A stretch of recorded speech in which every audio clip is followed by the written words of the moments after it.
going back to the archery theme, you give somebody 3 arrows and you have them shoot and you see how accurate they are. And then you give them 1 arrow. Be like, you got one chance. Because that's real life. Mm-hmm. Like a lot of times you got one chance.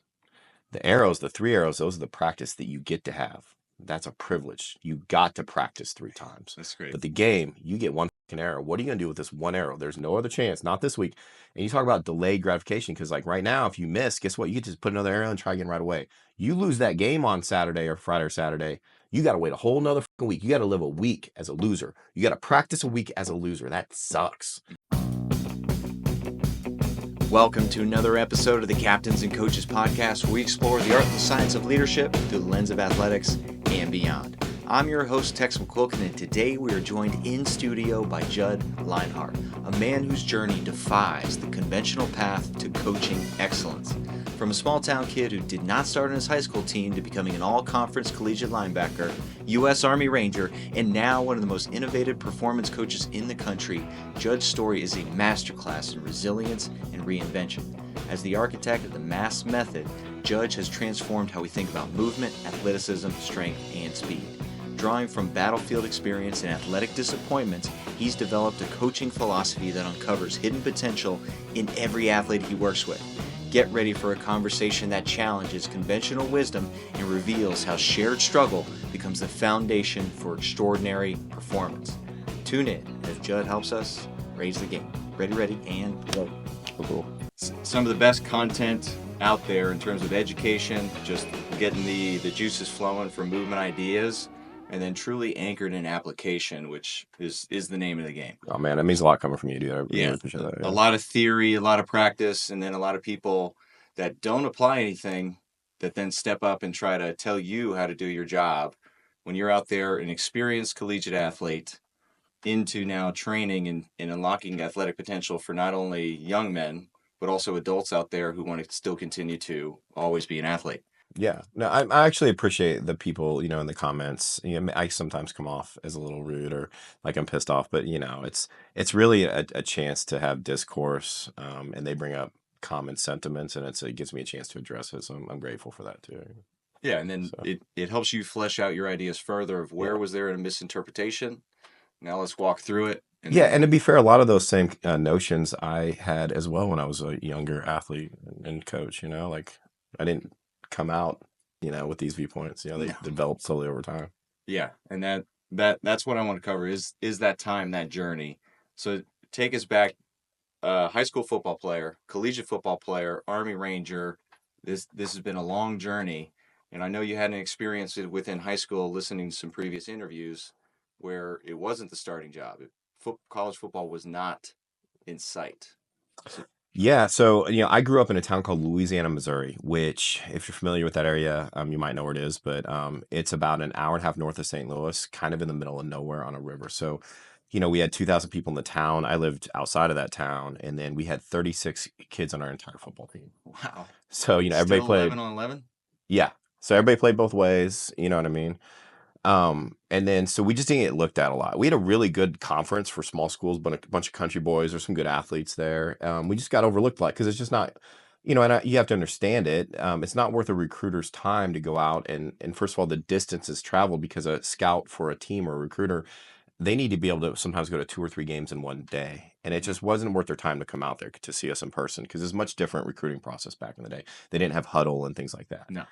So I was very fortunate that we happened to play one slightly larger school in a kind of an urban area, and the coach from a Division II that was going there to see some other kids saw me play. So it was just fortunate, and then sending the old VHS tapes. I got like a walk-on offer from Mizzou and some other Division II offers, but it was very fortunate because no one from my school had received a college scholarship in over a decade. Wow. So it's just a different environment than where we live now. Much different. Yeah.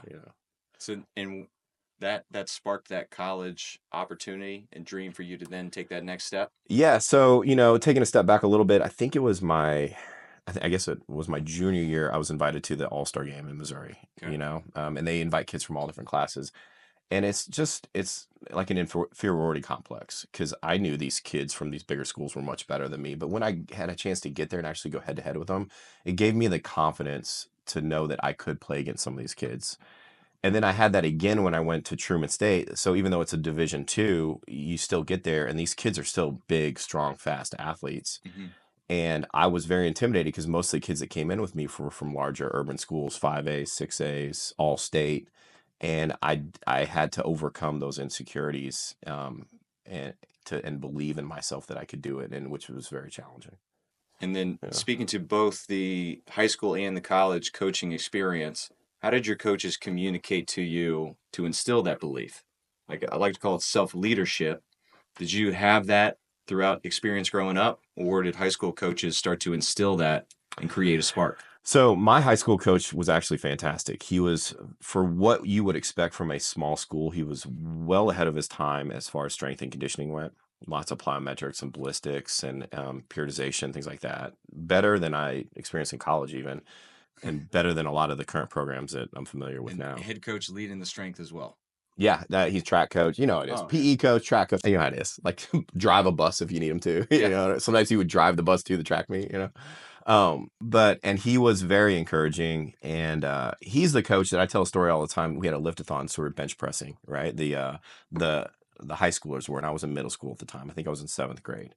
And at the end, they to raise money for charity, they invite some of the younger kids down. And I'll never forget, I bench pressed 115 pounds. And the coach spotted me. And to me, in a small town, he's like a god, right? Like the high school kids were benching over 200, and that seemed impossibly strong to me. Mm-hmm. I didn't know anything. I was sure all the starters on varsity in Louisiana was ever going to go pro. You know what I mean? I couldn't understand why they didn't. And, so I benched that 115 pounds and I got up and I didn't know how, and he slapped me on the back and said, "You're pretty strong." And it like clicked. I'm like, I'm pretty strong. Mm-hmm. And it changed my trajectory from then on. In my mind, I was strong. I could do it. I didn't have any limits. And I became, in my mind, strong. Mm-hmm. And so I needed to start acting like a strong guy. And so it's just a reminder of like how important words are. Small phrases that he probably forgot long ago, good and bad. It can either set a kid on the right path I carry that forward with me in my coaching community or in my coaching career, so that I was always very aware, cognitive of the words that came out of my mouth to individual athletes. Mm-hmm. You could be tough on them, and he was tough, and you can criticize them and this and that, but don't say anything, let anything come out of your mouth that's gonna make the kid not want to believe in himself. Mm-hmm. And then your job is to show this kid that you believe in him and that he should believe in himself. And that's what my head coach was always really good at. He gave me, there's a special number that all the best players wore. Right. 54, like the all state linebackers that they'd had there. And he gave that number to me my sophomore year after I'd earned it my freshman year. Called me in the coach's office, and he explained the history of that number, explained who wore it, explained how much of an honor it was, and then I had to live up to it. Right. So it's small things, one-on-one interactions to let kids know the history, the lineage, and the expectations of you. Mm-hmm. I like that. That's a very transformational coach versus a lot of transactional, especially at the high school level. Exactly. They're trying to hold on to their job. So exactly, it's tough. And then in college, the coaches did a really good job of, telling me like, hey, I was a little raw, as could be expected, but they saw potential, and the coach that recruited me said he expected me to be an all-conference player for them one day. And in my mind, he set the expectation. So knowing when I was on that field with these kids from other schools, I know he didn't tell every kid that, and it gave me the confidence. Well, if the coach thinks this is in me, then it helps me with that confidence, but also it gives me something, once again, that I have to live up to. If the coach expects me to be all conference, I'm going to start acting like an all conference. Mm-hmm. So I would start looking at the other former returning all conference players. How do they act? How do they eat? How do they train? How do they communicate with their teammates? Because that's what coach thinks I'm going to be. That's what I need to start learning how to be. Observation, that's a skill. So where do you feel observing came into play? Because most people, they just take the words and they don't have that social awareness, right? It's difficult to even teach teenagers and college athletes self-awareness, but you have self-awareness and a level up to now seeing the team around you. That's a tough one to answer, man. I would just say if you don't have it, it's going to be very hard to be successful in life. And I see it all over. We were in foreign countries and when I was in the Army, and me and some other guys have completely different experiences and see the same things. Yeah. They would see people that are beneath them that live like animals. I would see people that are struggling, doing the best they can, trying to put myself in their place. What would I be like if I was raised in that environment? It's just, and everybody wants to be this fitness star or influencer or whatever. And I'm like, unless you spend a lot of time thinking before you're talking and wondering and listening to other people and being interested in other people, like truly interested, you're going to not be a very good influencer because you're not going to have anything to say to people other than your own experience from your own point of view, And so our experience, our abilities to experience things are quite limited. So we have to wonder, be curious, we have to research, and we have to be able to put ourselves in positions that we're not in with a clear mind so that we don't have to directly experience those things in order to learn from those things. Well, I don't know how to tell somebody to get it sometimes, but if you don't have it, you should develop it. that the older we get, the more difficult it is to develop self-awareness. Yeah. Which is wild. So then a big part of this podcast is communicating to adults and leaders on how to get younger generations the opportunity to develop that. So I always tell my kids, because I went through it too. I call it my quarter life crisis. It's like my mid to late 20s when I realized I didn't fucking know everything. Because, you take a couple to the chin, you fail a couple times, you maybe get fired or demoted or, chastised by a boss. If you're smart, you'll start hearing stuff that you didn't know. And it's a hard transition for people, and they lose a lot of the cockiness, but then they start to grow the confidence, and it's a necessary transition. So the coaches, that anybody listening to this around that age or has children that age, if they're going through that, just say, hey, this is a good period. This is a period of growth. These are lessons learned, and you're just now truly starting to grow into a man, and that takes decades. Yeah. And I'm still very much in my growth process, right? Hopefully forever, right? Yeah. To connect some science to the words and what you said earlier, like it's important for coaches to, like, they're in a leadership role. They see a kid who's got the potential. They break them, whether through training or film or a game, and then they put them in a position to show them what the correct thing is to do versus just pile on and break them down. So the important words, and then this is called neuro-linguistic programming, very famous science-based term, but creating this opportunity, and then almost like a mantra or a affirmation that you are strong. So then you break them down, but you also give them the tools to build them back up. So when somebody else breaks them down, the tools are in place versus continuing this cycle to drag them down. Yeah, and I would always say focus on their behavior, not their internal or inherent characteristics, because that is something that, if they're not positive, if you see some inherent characteristics of a kid that are positive, and highlight to them and let them know they have a responsibility to make the most of those. Yeah. But if you see some things they're lacking, don't tell them anything. Just point out the behaviors that they're doing. Like, hey, this behavior is not what we want. It doesn't mean you are like this. Yeah. They made a mistake. They are not a mistake. You are not the sum total of your mistakes. Yeah. And then that's that strength of observation. You can see these kids, and you're not necessarily labeling them. You're helping them realize that there is growth. They're high school boys. They're going to make mistakes. Yeah, for sure. So growing up in that small town, I'm Katy, Texas, West Houston, which was a small town. Now it's insane. Freaking massive. Yeah. That's why I moved here. It represented my small town. So growing up in that small town, and then almost the self-leadership that's involved in that smaller community, how have you continued to expand that from college ball, like into an army of this bigger, massive machine that you became a part of? Well, I think leadership is this thing that that isn't very well defined, but it should be. Okay. I think we think it's this mystical quality that people possess or they don't, but there's very tangible, definable characteristics to good leaders. I have 13 of them. Let's lay it on me. I don't know if I can remember all 13 offhand. I'll probably miss some, but first of all, you're a servant as a leader. It's not about you. It's about the success of the mission. Next is you take all responsibility, but you give all credit as a leader, right? So if somebody you're leading fails, it's on you because you either chose them properly, trained them properly, put them in the wrong role, that they weren't what best suited for. Like all failures in the organization are leadership failures in one way or another. You have to understand that and take responsibility for that. Mm-hmm. Leaders are counselors. So counselors, you have to inform the people what the standard is, whether they're meeting the standard, exceeding the standard or not, and how you expect them to do that in the future. You can't fire or reprimand somebody if they don't know the standard that they need to uphold to begin with. Leaders are defined more by their actions than their words. Mm-hmm. Leaders stay detached. So what I mean by this is you have to love the people that you are serving as their leader, but you're serving the mission because the mission is going to benefit everybody. And if you get too close to the people you lead, then you won't be able to make decisions that are best for the entire group. Mm-hmm. If one of your best friends is somebody that you're leading, it's going to be very hard for you to make non-biased decisions that's best for the whole group. That's a few of them, man. I mean, Yeah. there's a lot. But like, and it spans military, corporate, athletics, everything.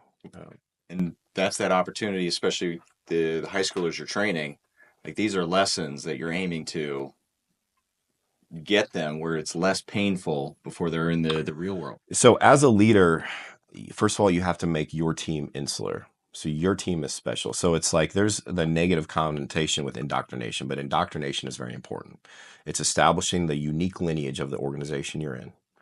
And having people learn the history and why it's special, why they are special for being there, why that group is special, and then what they need to do, are expected to do to be part of that special group. So you indoctrinate first.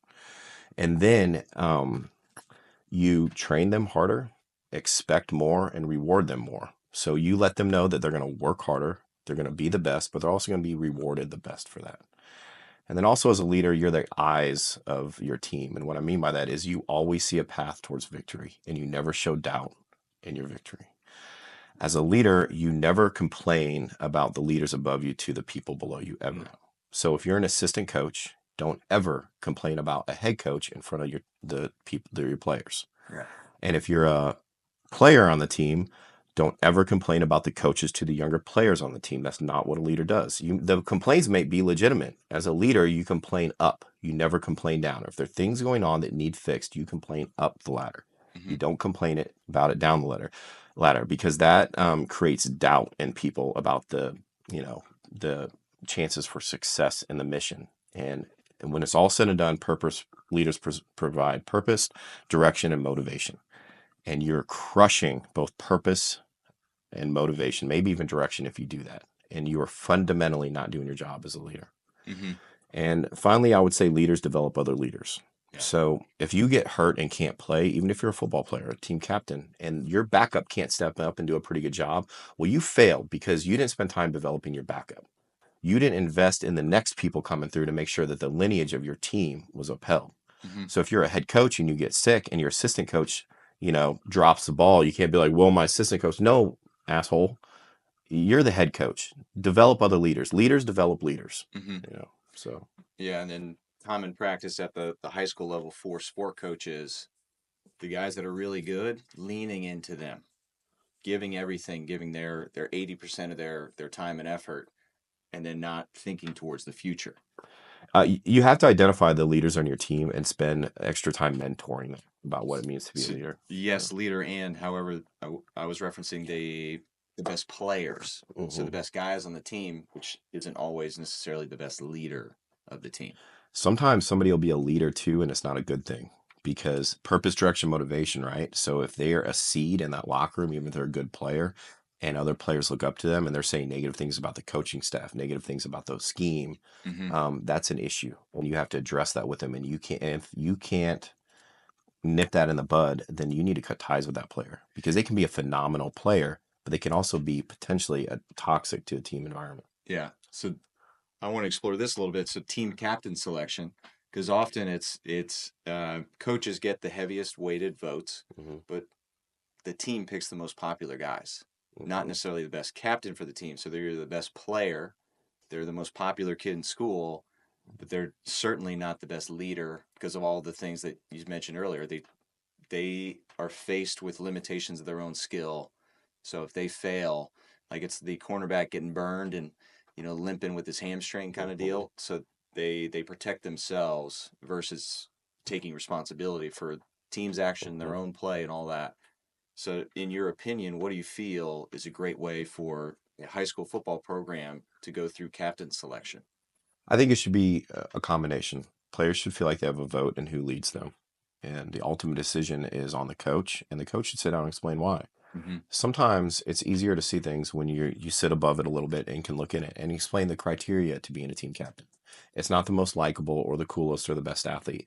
That plays into it because that gives them tools that other people will listen to them and watch them more. So Mm-hmm. that definitely helps people if they want to be a leader, right? But it goes into how you go about your business. Does that fit what, the legacy of we want this team, what's the word I'm looking for? Like, does it fit with what this team is looking for? Do they prepare well? Do they never express doubt in the success of the mission? All the things we talked about.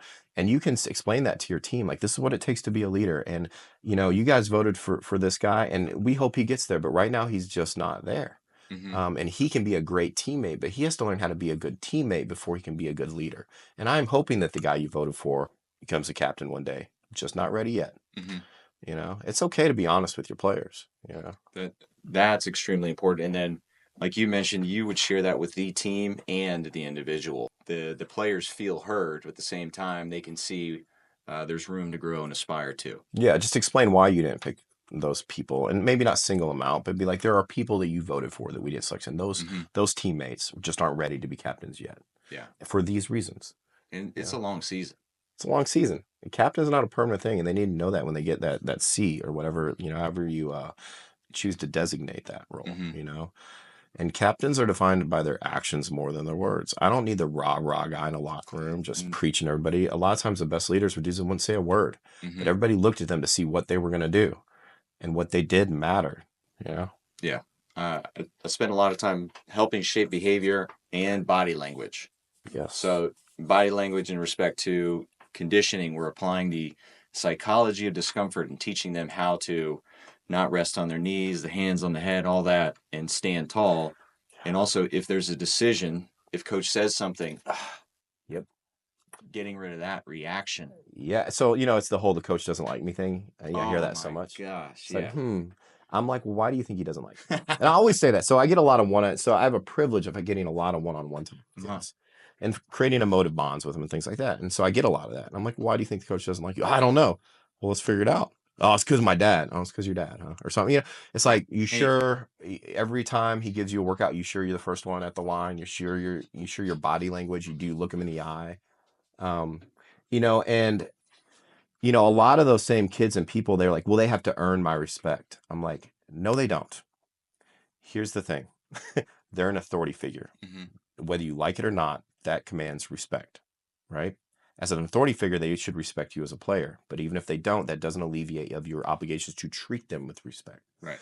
In the we have a Ranger Creed. Part of that Ranger Creed is like, my respect for superior officers shall set the standard. And because it's not about that officer might be a shitbag. That coach might be an idiot. But your respect for him is a reflection on you, not them. Right? So treat them with respect. They're an authority figure. One day you'll be an authority figure. Right? It's very important. Time out.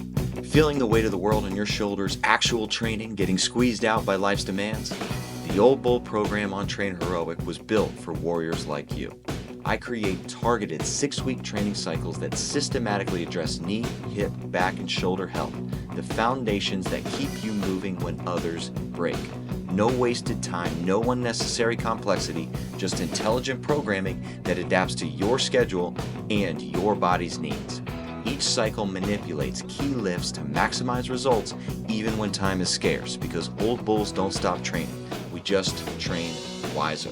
Whether you're managing old injuries or preventing new ones, this program keeps you powerful despite life's limitations.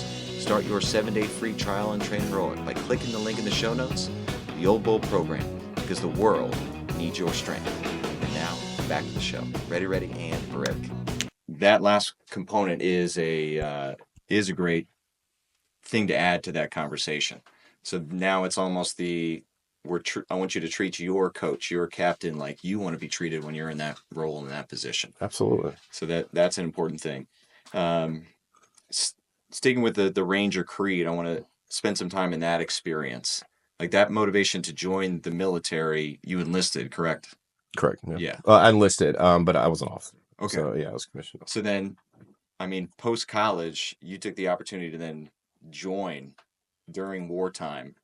Like, speak to us on that, just mental thought process, It's kind because of a that's a big. sense for meaning, and just obligation. I remember there was like a pivotal moment where it's like 2005, and I was seeing, or six maybe, I seen a film from the Battle of Fallujah, and guys my age were over there fighting for something larger than themselves, and I was living on a beach, and just my life didn't feel like it had a lot of meaning. It's not that I agreed with the war, it's just if I didn't go, somebody else is going to have to, and we were in a big fight now, and I wasn't taking part of it, and I just felt like I was obligated to do something. Yeah. Mm-hmm.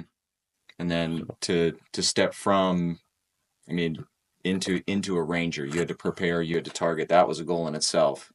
And then the mental, the physical preparation to get there, and then execute. Yeah, I mean, so as an infantry officer in the Army, you're expected to have your Ranger tab. So I knew that I was going to go to Ranger school. Okay. So if you're familiar with that, though, there's a big difference between having a Ranger tab and being in Ranger Regiment. And just getting a Ranger tab is something that should be lauded. I mean, it's not easy, it's nothing superhuman, but it's a difficult school. So I knew that was coming. Then after that, I was fortunate enough that my company commander in 10th Mountain was a former Ranger Regiment guy. So the way it works is if you're enlisted, you go to Ranger Regiment, you just get to stay there your entire career. But if you're an officer, you're expected to rotate in and out because they want to take the lessons that the Ranger Regiment can teach an officer and then have those spread to the larger Army. Okay. So my company commander had served his platoon leader time and staff time in Ranger Regiment. So first you have to be a platoon leader in Big Army, and then you go and be a platoon leader and staffer in Ranger Regiment, and then you're a company commander in Big Army, and then you go back and forth, right? Mm-hmm. And he was getting ready to go through the selection process again. You have to go through a selection process every time you want to get back in.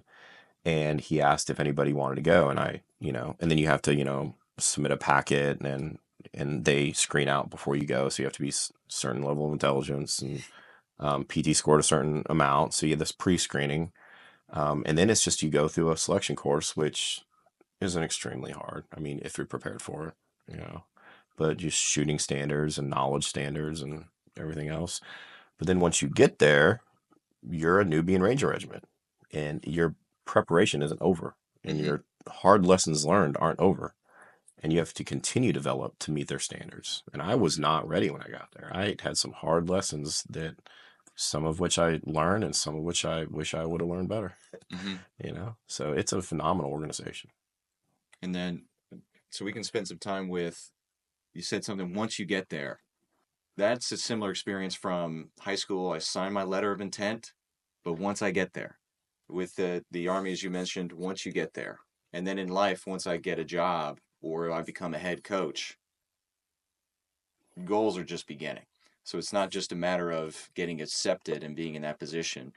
So how can you help educate and empower younger athletes to understand, like, oh, now you've signed that letter of intent, I can lean into you more. So the goals just begin. It's not just, even in fitness and weight loss, it's not just reaching the goal. Oh. That's the journey just began. Yeah, you're always growing. So when you get there, have confidence in yourself. You're there for a reason. People believed in you for a reason. They weren't wrong. You belong there.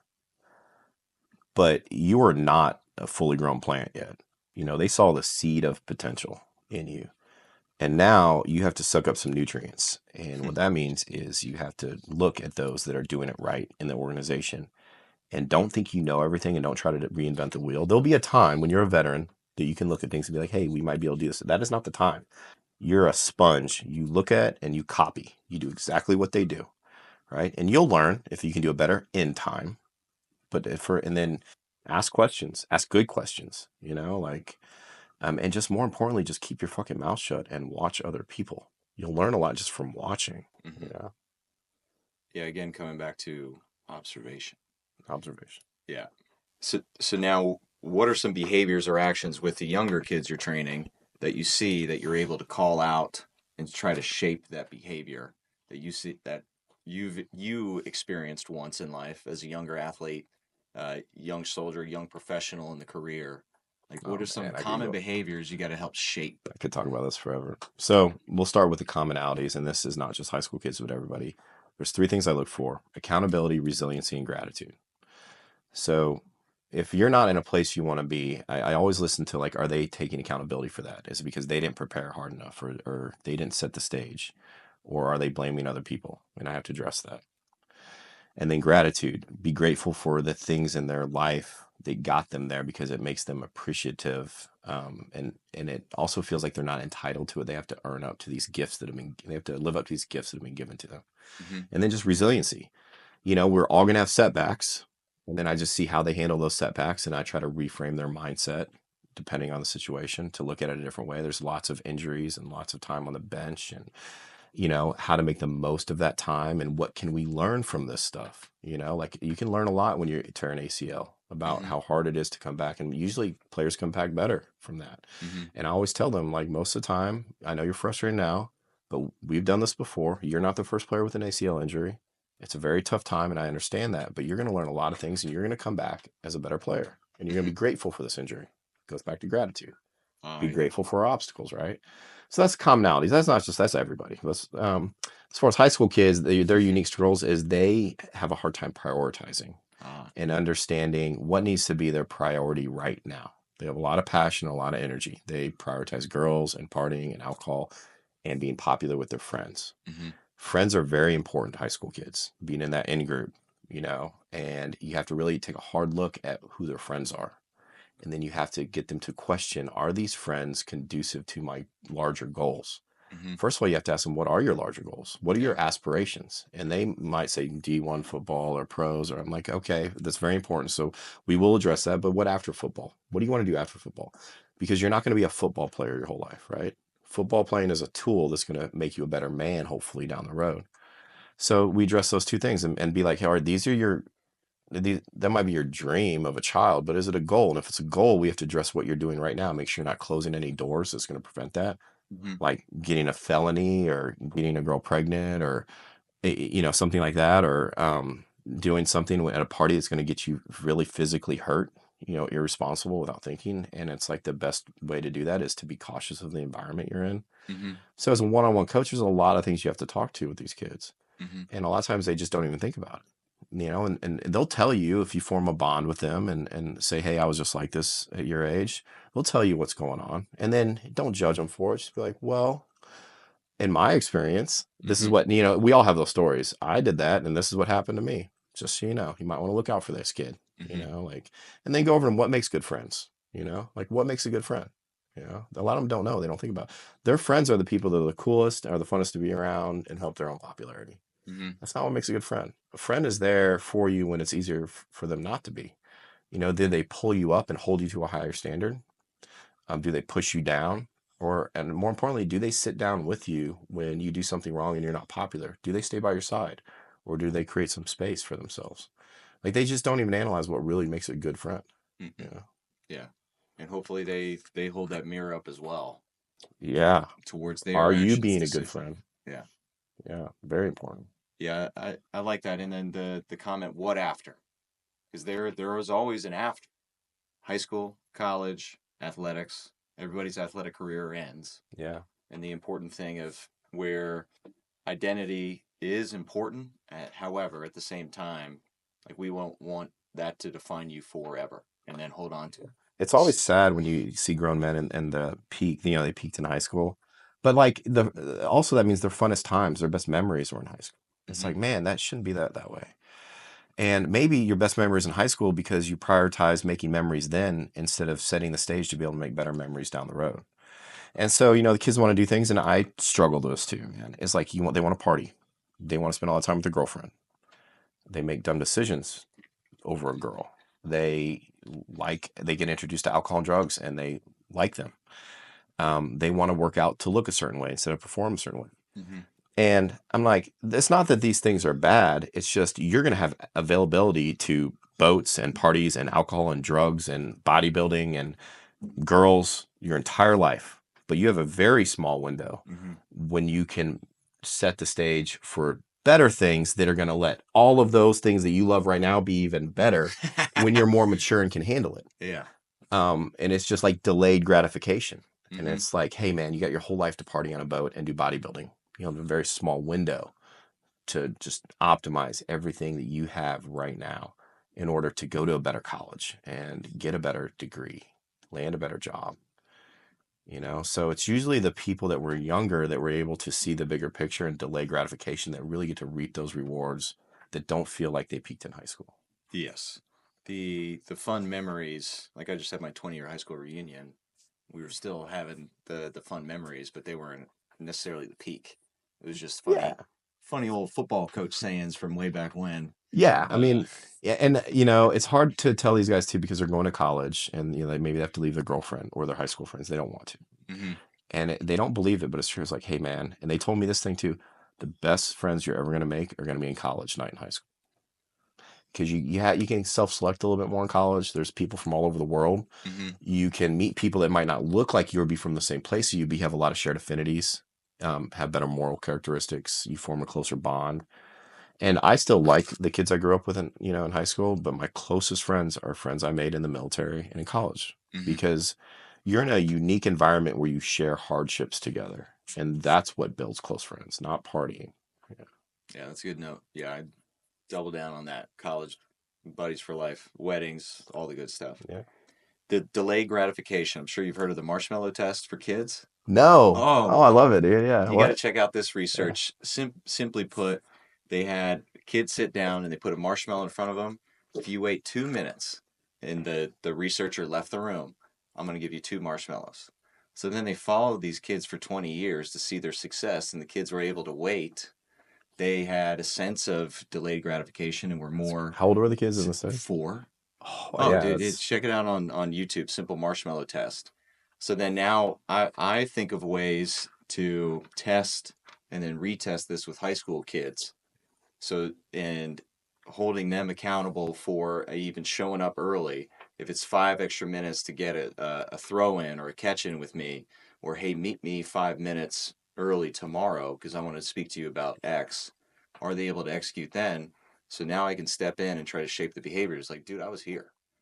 that's You gave me your word. Like, here's yeah. the That's expectation. genius, man. I love it. So let's try again tomorrow. Yeah, so expectations is one, but also helping kids visualize what it will be like, spending time visualizing what it will feel like to win conference, what it'll feel like to win state. Oh Put yeah. yourself in that moment. Imagine that moment, right?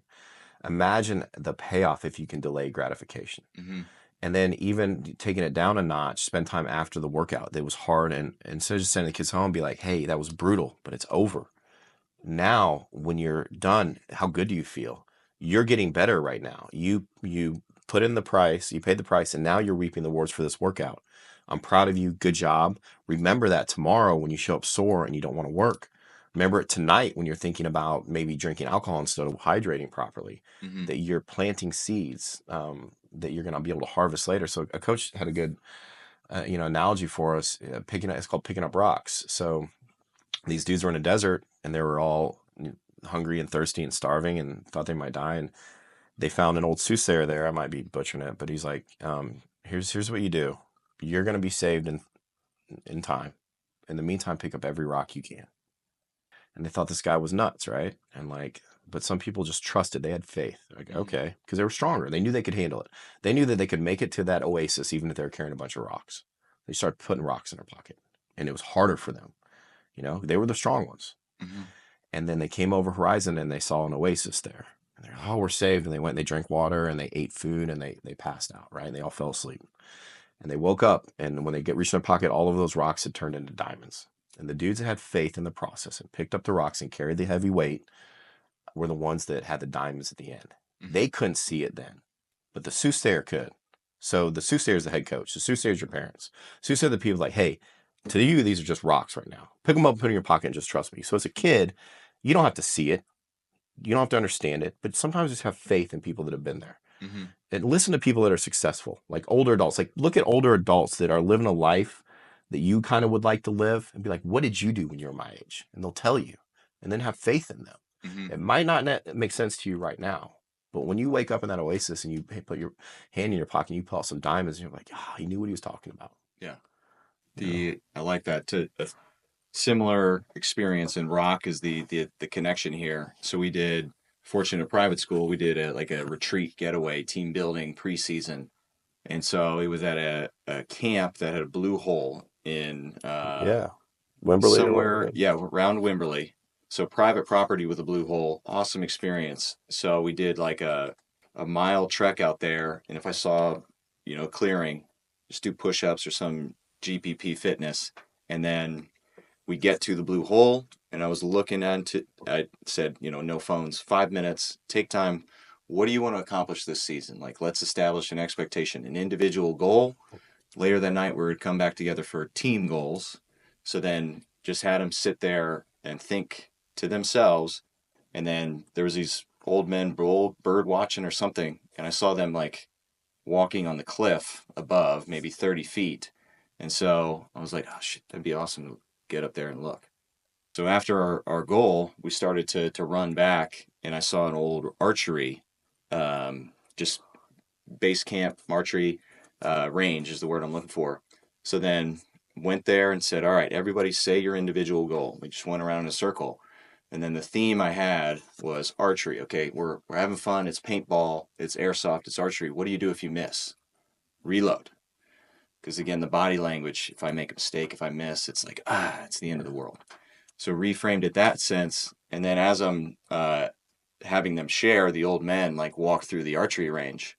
So I asked them, how do we get there? And they just created their own path. So ran the boys up there. We're hanging out over the ledge, and I had them look, and I said, all right, it's the end of the season. We're now looking back on our expectations, our goals. I had them pick up a rock, and then each person shared their fear of, like, I gave up. I stopped caring. I got injured. Whatever their fear, like weighing them down was, Mhm. and just throw the rock into the blue That's hole. awesome, man. I love it. So helping them understand, like, it's okay to have those fears, but also now you need to inform us. Don't internalize it and continue Yeah. to drag yourself down without vocalizing it. So A lot of it too is like perspective. So practices drag on or seasons drag oh yeah. on. Practice, I have to go to practice. No, you get to go to practice. This is an opportunity for you. It's a fleeting one. Oh, it's 2 hours long. It's going to drag on. No, that's a short window in your day. Mm-hmm. It's something you have to seize. You only have, and it's perspectives, how you look at it. I have to do 2 hours, or only get 2 hours today to get better. Out of all day today, this is the 2 hours where I can make myself a better player. Mm-hmm. What am I going to do with this 2 hours? And that matters. And it's like, going back to the archery theme, you give somebody 3 arrows and you have them shoot and you see how accurate they are. And then you give them one arrow. Be like, you got one time, one chance. Because that's real life. Mm-hmm. Like a lot of times you got one chance. The arrows, the 3 arrows, those are the practice that you get to have. That's a privilege. You got to practice 3 times. That's great. But the game, you get one fucking arrow. What are you going to do with this one arrow? There's no other chance. Not this week.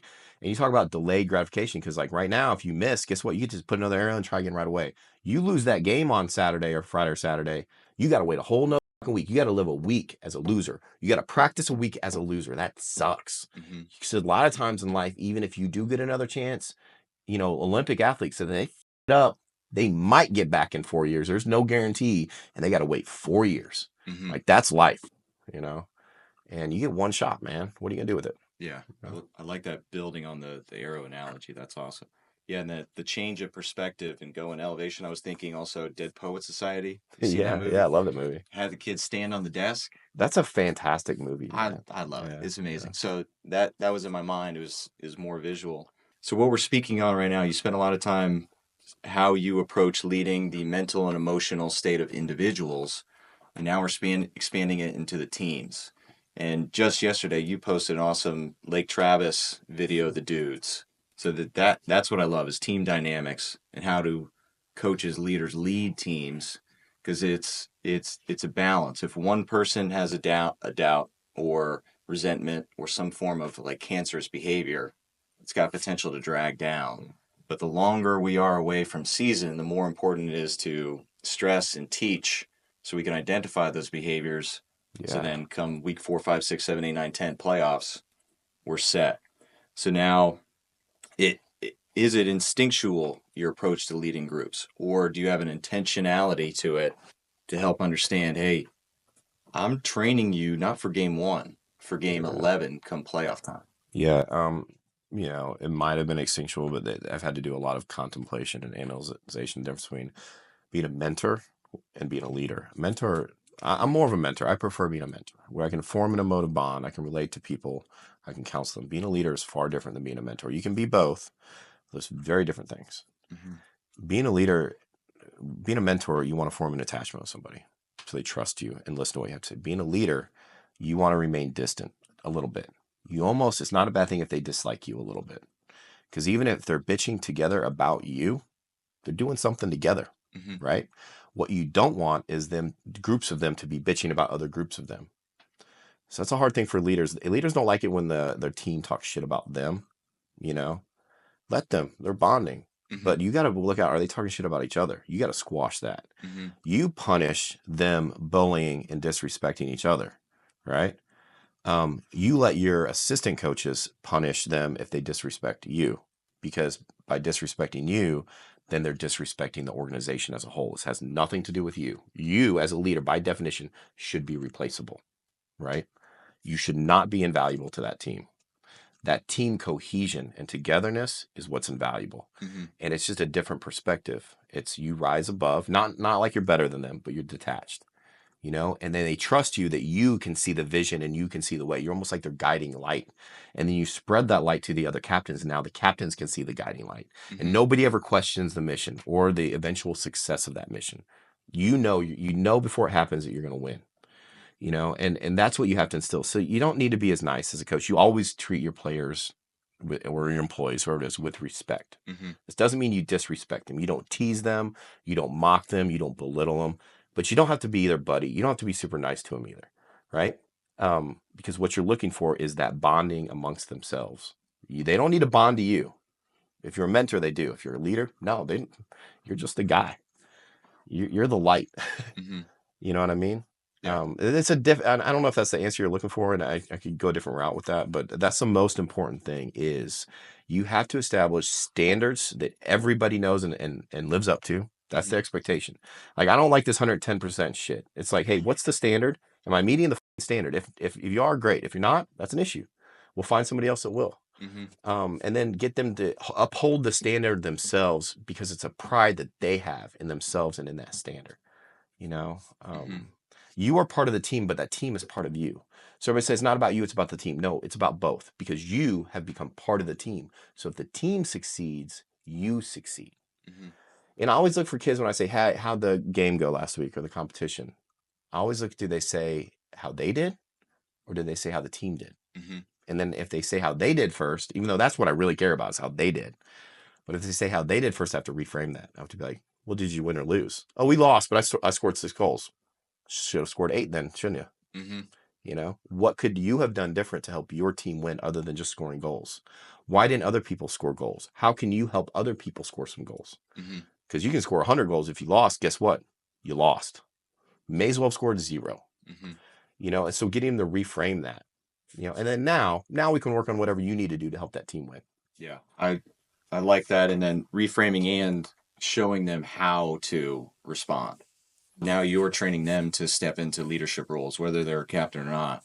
So a lot of the fears, the blockers of people stepping up into leaders, I don't know what to say, or maybe the weight, the pressure of responsibility. They don't want that. Yeah. So it's finding what the barrier is, and if they're a me first guy, well, me first it's gonna help get you to the next level, but it's not going to give you the stories in the season that you truly want and are aiming for. Yeah. Like, after a loss, I don't want to see kids hanging their head, but I want to see their head down a little bit. I want to see their head down and their eyes up. That's what I'm looking for. It's like, fuck, that hurts. Like, I'm not getting down on myself, but I'm not happy this week. And I'm looking up. That's not going to happen again. So I don't want to see kids walking around happy-go-lucky after a loss. I'm like, but I also don't want to see them, woe is me, we suck. It's like, fuck, that didn't feel good. And that's not what this team is about. This team is not what we did last week, and I'm not going to forget about it yet. You know what I mean? Like, it still should hurt a little bit. You know what I mean? Like, oh, I get it. I feel it still as a coach. but then I have to shape and model the behavior, the expectation that I need of them. Two ways that I'm approaching that. The first is during practice. Like if I lose my temper, I'm announcing like, you guys are leading me to feel this way. I'm at a 6, so I'm giving it a number, and then come game time, they know, oh, he's at this level, this tone, and they don't take it personally. They're not getting playing time. They make a mistake. You let them know that too? Oh yeah, this is the aim. I always say that's genius, because your behavior has to be calculated as a coach. It's not that you can't raise your voice or show anger or disapproval. There's a reason they call it losing your temper. You've lost something. You've lost control of your temper, and you lose respect and you lose trust. My best mentors and coaches were always people that stayed composed. You knew when they didn't approve of something, and they strategically would raise their voice and show anger and disapproval, but they were always fully in control of their own emotions. What I avoid is using running as punishment. Yeah. So now I have a phrase, punishment. So step in. It's a lot of pillar work and stuff where it's forced. It sucks, and it forces leaders. It gives leaders an opportunity. Gives leaders an opportunity to be vocal. Yeah. So holding it for 3 minutes, if somebody drops down, the clock stops. So find ways for guys to come together one way or another. Yeah. And then another thing I'm just working through to educate coaches is responsibility, but it's 2 words: response ability. Yeah. So I like the losing your temper. You lost how it said that. So now helping train my captains and the team for future captains how to respond. So archery was a part of that. But I like the anger. Like I want them to feel anger. It shows me they care. Mm-hmm. During games, it's just how are we responding? Is it directed at me? Yeah. That's going to be a problem. Is it directed at the refs? Also going to be a problem. No one's ever won that argument in the history of sports. No, I can't stand. And I can't stand, if you're a dad, Oh man, do not yell at the fucking refs in front of your kid, because you're giving that kid an excuse. Keep your mouth shut. You might not like it. The head coach is yelling at the refs for a strategic reason, usually. All right. And it's to plant seeds of doubt in that ref. So then the next time, because they know human nature, the next time they're more likely to give you the call. That doesn't work with a player. If you start jawing with a ref as a player, trust me, it's going to work the opposite. Yep. And the first time a kid says, "Oh, the refs," it's like, well, fucking guess you should have been better then. We all have to overcome. You had to overcome refs. Oh, well, it happens, right? Yeah. I hate the whole ref, and I hate dads yelling at refs. Or dads complaining about the coaches in front of their kids. You complain up, not down. You're a chain in that leadership, and you're complaining at your kid, and you're getting your kid to doubt the mission. Do you think you complaining is going to change the reality of this kid's life, other than the fact you're going to get him to doubt the mission and his coaches? That's not going to help anything. No way. So now, question here, and this is something I explored as an athlete, and then I witnessed this just within the community we're living in. So now, dads aren't part of the picture. So now the coach, like whether you realize it or not, you are the male role model. So now how do you find out home environments with the kids you're working with, to then see how you can step in, lean in, take a step back, and then just work the dynamic that they would need, and hence in terms of mentorship, like leaning in and separating mentor and leader. It's a tough one. There's not a lot you can do about that kid's home environment, right?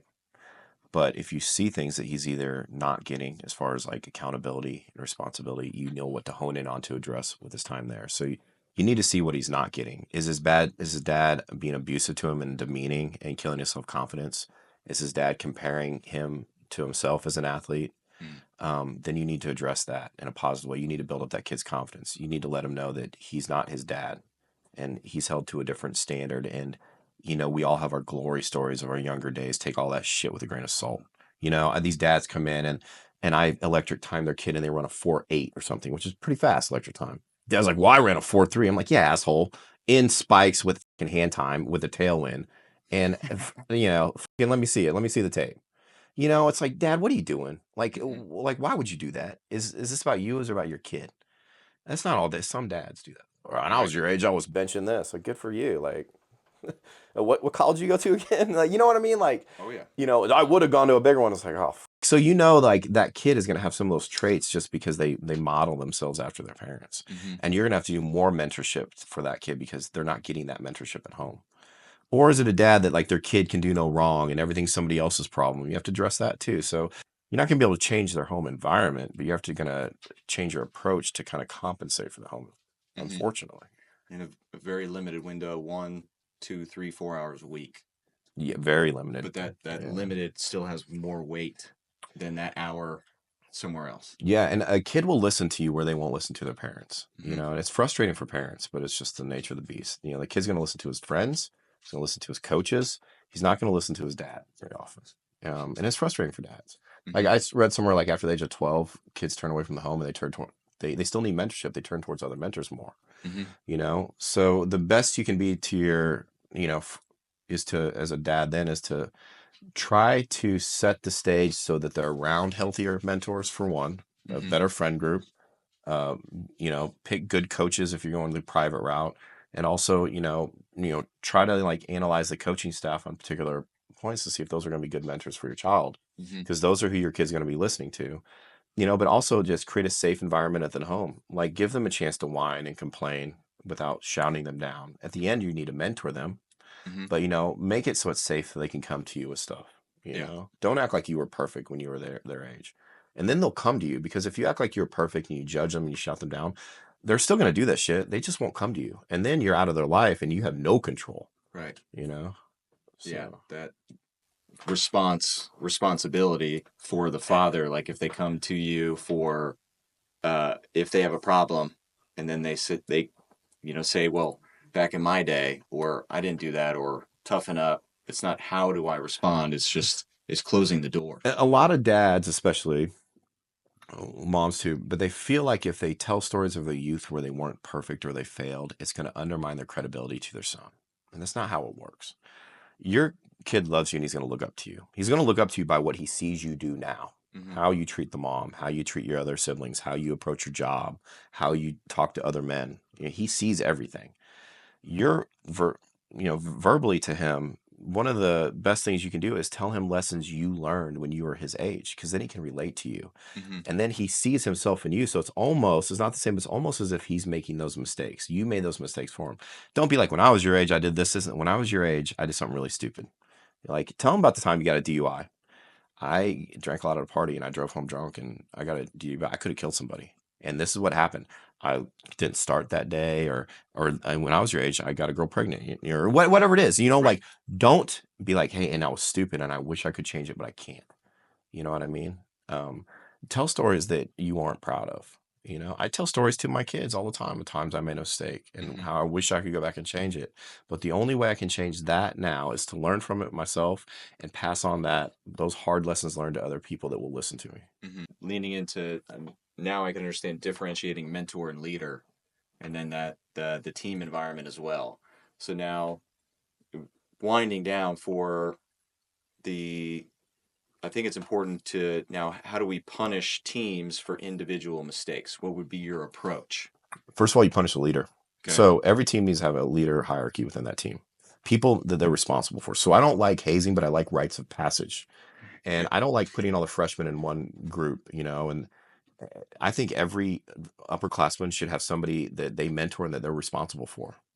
And you can be hard on this kid and you can punish them to some extent. But if you see that kid getting bullied or hazed, you step in. You're his big brother. You protect him. Hey, so-and-so, this is so-and-so, and you're in charge of protecting him and developing him because he's your legacy, right? If he doesn't do well, if you come back in 3 years and the team sucks, it's your fault. You're not only responsible for how the team does while you're here. I'm holding you responsible for how the team does after you leave. And that depends on how well you develop these younger players. So they're there to mentor and teach. And they're there to protect the younger ones instead of bully them, right? Because they're going to treat whoever comes next how they were treated by you. Yep. So when there's a failure, an individual failure, well, who's your leader? And then make that kid stand there and you punish the leader. And they're like, now, if I catch you bullying this kid because you didn't do your job, I'm going to punish you again. You mentor him in a way as a leader that's going to get him so he doesn't make that mistake again, right? It's not about bullying. It's about teaching. Right. So And a lot of times it's like, it's not, you need this kid to do push-ups and burpees. Hey, sit there and watch 6 hours of film with me. Because if the guy that you're leading failed, you failed too, and you get punished together, and you both sit there and watch film. You know what I mean? Like, I would hold not group punishment, but leader punishment. So in good organizations, like, who fucked up? Who's his leader? You fuck. You know what I mean? Why did he fuck up? And then guess what? People don't fuck up. Like, not nearly as much. Think about that if you were a kid. If you're like, man, if I miss this tackle, my mentor is gonna be pissed at me, right? Because I let him down, right? But you only get to be a mentor though if we can create a bond with that kid. So if you step in as a senior or junior, you're just a dick to this freshman, you're not his mentor, you're just another boss. Yeah. You have to form a bond with him. He has to know that you're going to be hard on him, but you're also going to protect him. You're also going to teach him. You're going to take him under your wing and develop him. And then he's driven by a positive motive, not a negative one. I don't want to miss his tackle because I don't want to let my mentor down. Yeah. Right. So I think it's something that just doesn't go on. I wish it did. Like, why are we hazing still? Rites of passage are very important, but we go through those together. Yeah. And I don't know why there's not more mentors designated. It's not going to happen on its own. It's like every varsity player, every star should have a kid that they're mentoring, an apprentice. Yeah, and that's relationship building. They're also learning how to lead, because especially with high school boys, is they don't know their tonality.